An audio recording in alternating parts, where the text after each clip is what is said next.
চেয়েছিলাম হিস্যা, ঠাপ দিল কষা। চেয়েছিলাম হিস্যা, ঠাপাঠাপি করলো কষা। তো এদেরকে দেখলে আপনি কোন অ্যাঙ্গেল থেকে চরিত্রবান নারী মনে হবে? এইগুলা যে স্লোগান দিচ্ছে, এই দুটোর অবস্থা দেখেন না, নাবির অবস্থা দেখেন না, ওই নিতম্বর অবস্থা দেখেন না। আবার এরা এটাও বলতেছে তুই কেন আমার নিতম্ব ধরিবি, এভাবে করে কি বলতে দিচ্ছে, স্লোগান দিচ্ছে। এদেরকে যদি আপনি নারী মনে করেন তাহলে আপনি পুরো নারী জাতিকে অপমান করলেন। মানিক মিয়া এভিনিউতে যে নটিগুলা নারী মৈত্রী নিয়ে নেমেছে, নারীদের অধিকার নিয়ে নেমেছে, এরা যথারীতি পুরো নারী জাতিকে কি করছে, কলঙ্কিত করেছে এবং অপমান করেছে।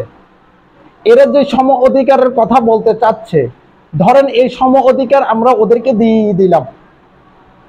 মনে করেন যে যখন একটা মেয়ের বিয়ে শাদী হয়ে যায়, তার পিতার সম্পত্তির ভাগ যখন সে পায়, তাকে সমান সমান দিতে হবে। ছেলের ভাগ যেমন, মেয়ের ভাগ তেমন, এটা দিয়ে দেওয়া হবে। এখন এই মেয়ের বিয়ে হওয়ার পরে মা এবং বাবাকে, এই মেয়েও যেভাবে বছরে 12 মাস, 12 মাসে 6 মাস পালবে কে? ছেলে, 6 মাস পালবে মেয়ে। এটা কি মেয়ের স্বামীর বাড়ি মানবে? পশ্চিম কালামা মানবে না। তারপরে এবার আসেন, এদেরকে বাংলা রিক্সা চালাইতে বলেন। 50 কেজি ওলা চাইলের বস্তা নিচতলা থেকে 4 তলাতে তুলতে বলেন, পারবে? পারবে না। এরা অহেতুক নারী জাতটাকে অপমানিত করতেছে। মানে কি বলবো ভাই, এদের মস্তিষ্ক এরা কোন পরিবার থেকে উঠে এসেছে সেটা নিয়ে আমি বিশাল বড় কনফিউশনে থাকি। এরা কি আসলে কোনো এই সমাজ থেকে উঠে এসেছে, না ওরা অন্য কোনো জায়গা থেকে উঠে এসেছে? এটা নিয়ে বিশাল বড় কনফিউশনে থাকতে হচ্ছে। একটা নারী একটা পুরুষের সমকক্ষ কখনো হতে পারবে না, একটা পুরুষ একটা নারীর মতো কখনোই হতে পারবে না। এভাবেই আল্লাহ সুবহানাহু ওয়া তাআলা সৃষ্টি করেছে।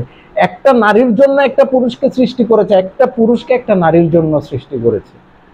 নারী পুরুষ মিলে, উভয় মিলেই তো এই পৃথিবী। আজকে এই নারীর তথাকথিত এই কুলাঙ্গার নারীগুলা, তারা নারীর অধিকারের কথা বলে যে অবস্থা অশ্লীলতা করতেছে, কত বড় সাহস এই বদমাইশগুলো, এই বেয়াদবগুলার পোশাক আশাকের আকৃতি দেখেছেন?